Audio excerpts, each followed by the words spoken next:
তো good morning guys, সকালে ঘুম থেকে উঠতে মুখ টুক ধুইলাম। আমার সকাল সকাল একটা টিপ আছে। তারপরে আমার টাইগারের লোক একটু সময় খেললাম।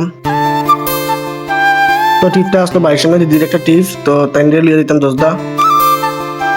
তারপরে যেরকম নদীত ভাবছিলাম রং টং খেলতাম না, কিন্তু একটা বন্ধু আমার তিলক লাগাই দিল। তো ভাবছিলাম রং টং খেলতাম না, আমার দেখো যে অবস্থা করছে আমারে।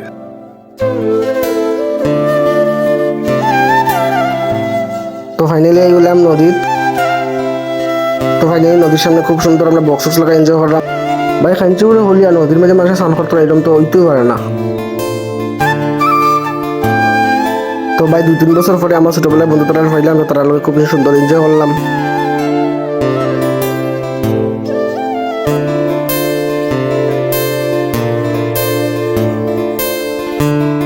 সবাইকে হ্যাপি হোলি। তখন আমরা সবাই নদীর মধ্যে স্নান করবো। তো হোলি টোলি এনজয় করি এই ফেললাম স্টেশনও, এখানে আমার একটা পেশার তলা টিপ আসলো। আর টিপটা হইলো আমার জিগিরি ইয়ার 3 বছর পরে বেঙ্গলোর দিয়ে হইতেছে। তো টাইম হয়ে গেছে। তো এত সময় অপেক্ষার পরে ফাইনালি হে আইলো। তো এখন যাইবো বাড়ি। তো আজকে লেগে টাটা।